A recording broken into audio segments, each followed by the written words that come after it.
South ఇండియాలోనే అతి తక్కువ ధరలకే నాణ్యమైన రత్నాలని అందించే ఏకైక సంస్థ 6JVR.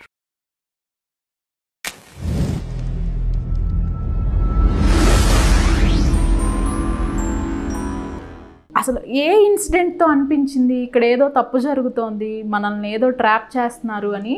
ఒక పర్టికులర్ ఇన్సిడెంట్తో అంత ఈజీగా బయట పడలేరు కదా లోపలికి వెళ్ళిన వాళ్ళు. అది కూడా అప్పటికే 1 year అయిపోయింది. అవును. ఏ ఇన్సిడెంట్?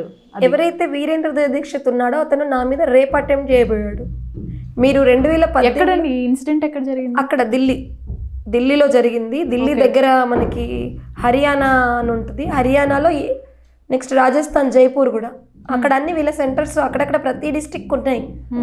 సో వీళ్ళు ఎక్కడికి తీసుకెళ్తున్నారో కూడా మనకు కళ్ళకు గంతలు కట్టి వెహికల్లో తీసుకెళ్తారు. మనకు ఎక్కడికి వెళ్తున్నామో తెలియదు. ఓకే, మిమ్మల్ని ఎక్కడి నుంచి తీసుకెళ్లారు అలా? ఢిల్లీ రోహిణి బ్రాంచ్లో నేను ఉన్నాను. అక్కడ నుండి వాళ్ళు జైపూర్కి అండ్ హర్యానాకి కూడా తీసుకెళ్లారు. అప్పుడు జరిగింది ఇది. ఓకే.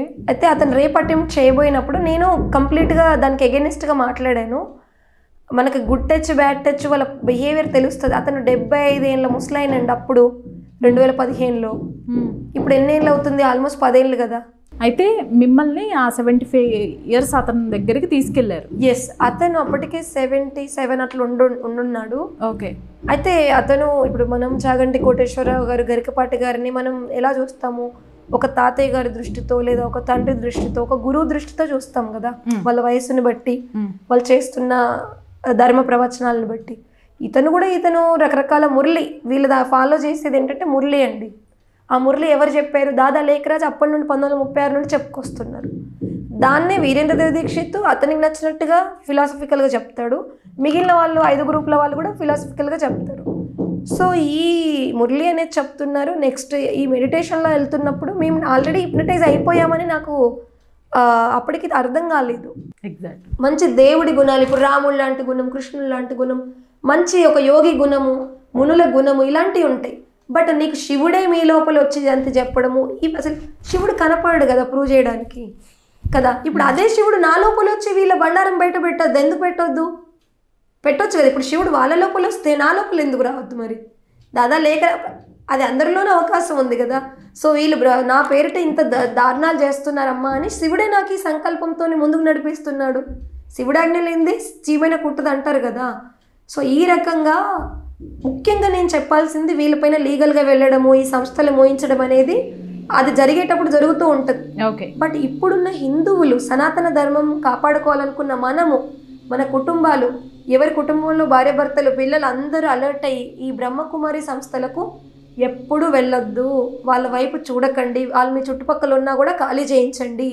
ఒకవేళ అంటే వీళ్ళందరికీ హిందువులకి అవేర్నెస్ కల్పించాలి, అవగాహన కల్పించాలనే నేను ఫస్ట్ బయటకు వచ్చాను. రైట్.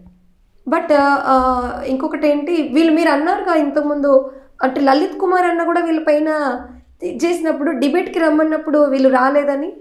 అవును. వాళ్ళు ఇప్పుడు కూడా డిబేట్కి రావట్లేదు. ఎందుకు అంటే డిబేట్కి వస్తే వాళ్ళది అసలైన నిజం బయటపడిపోద్ది. వీళ్ళు ఒక్కొక్కరిని ట్రాప్ చేస్తారు. శివాలయాల్లో శివరాత్రికి ముందు ప్రదర్శనలను పెడతారు. అప్పుడు మన శివాలయాలకు వెళ్ళే హిందువులకు కరపత్రాలు ఇవ్వడం, పాంప్లెంట్స్ ఇవ్వడం చేస్తారు. అలా శివాలయాల్లో శివరాత్రి అప్పుడు ప్రదర్శనలు పెట్టి ట్రాప్ చేస్తారు. ఓకేనా? సో ఇప్పుడు ఏం చెప్తున్నాను, ఇప్పుడు రాబోయే శివరాత్రికి ఎక్కడ ఏ సెంటర్లలో, ఏ గుళ్ళలో, ఏ చౌరస్తాల్లో కూడా ఈ బ్రహ్మకుమారి వాళ్ళు ఎలాంటి ప్రచారాలు చేసినా వీళ్ళని అస్సలు యాక్సెప్ట్ చేయొద్దు. తరిమి కొట్టండి. అయితే ఇప్పుడు వీళ్ళ ప్రచారాలు ఇవన్నీ కూడా హిందూ దేవాలయాల దగ్గర జరుగుతాయి. అంతే కదా. మీరు ఒక వీడియో కూడా చూపించారు పబ్లిక్ ట్రాన్స్పోర్ట్స్లో. అక్కడ కూడా ఏవో పాంప్లెట్స్ ఇస్తారు. అంటే ఈ బస్సుల్లో ఎక్కుతూ వేరే ప్లేసుల్లో ఇస్తారు.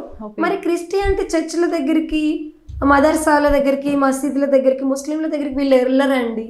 అంటే వీళ్ళ సుప్రీం సోల్ వాళ్ళకు భగవంతుడు కాదా? భగవంతుడు ఒక్కడే అంటున్నారు కదా వీళ్ళు.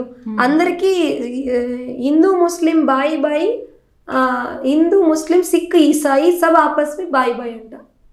ఎట్లా? ఇప్పుడు గోవుని దేవతగా, దేవుడిగా పూజించేవాడు గోవుని నరికి చంపి మాంసంగా తినేవాడు, ఇద్దరు బాయ్ ఎట్లయితారండి కదా. వీళ్ళు ఏమంటున్నారు? హిందూ ముస్లిం సిక్ ఈసాయి సబ్ ఆపస్ మే బాయ్ అంట.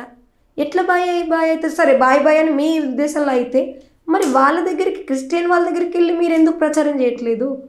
ముస్లిం వాళ్ళ దగ్గరికి వెళ్ళి మీరు అందులో ఉన్న అమ్మాయిలని ఎందుకు మీరు సరెండర్ చేసుకోవట్లే? ఎంతసేపు శివుడు, రాముడు, కృష్ణుడు అని మా హిందువుల మీదనే ఎందుకు పడేడుస్తున్నారు? ఎందుకంటే హిందువుల సంఖ్య తగ్గాలి, హిందువులు బలహీనపడాలి. హిందువులు ఏకమైతే ప్రపంచానికే వీళ్ళు మార్గనిర్దేశకం చేయగలరు. వీళ్ళ దగ్గర అన్ని శాస్త్రాలు ఉన్నాయి, ఆయుర్వేదం ఉంది, యోగా ఉంది, చక్కటి దేశీ విత్తనాలు ఉన్నాయి, ప్రకృతి వ్యవసాయం ఉంది, గోవు ఉంది. వీళ్ళ దగ్గర అన్నీ ఉన్నాయి, ఏం లేవు, గుళ్ళు ఉన్నాయి. వీళ్ళ దగ్గర ప్రతి మంచి కల్చర్ ఉంది, మ్యూజిక్ ఉంది, మంచి కట్టుబాట్లు అన్నీ ఉన్నాయి. కాబట్టి దీన్ని నాశనం చేసి వీళ్ళపైన మనం గోరి కట్టుకొని బ్రతకాలనేది వీళ్ళ ప్లాన్. ఆల్రైట్ మైల్ది గారు, చాలా పాయింట్స్ చాలా క్లియర్గా అర్థమయ్యేటట్లు డిస్కస్ చేశారు. మీరు అన్నట్లు ఇంకా కూడా ఎవరైనా ఉంటే దీనికి సంబంధించిన బాధితులు, మనం ఖచ్చితంగా మన ప్లాట్ఫామ్ వేదికగా వీటిని ముందుకు తీసుకెళ్దాం తప్పకుండా.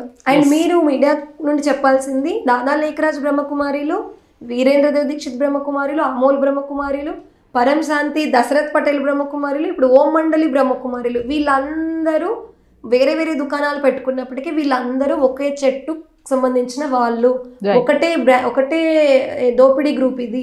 సో నేను శంకర్ పార్టీలో వెళ్ళినప్పటికీ కూడా నేను దాదా లేఖరాజ్ గ్రూప్ని వ్యతిరేకిస్తా. ఎందుకంటే అది ఇది రెండు ఒకటే కాబట్టి, ఇది వచ్చింది దాంట్లో నుండి కాబట్టి. రైట్, థ్యాంక్ యూ అండి. నమస్తే.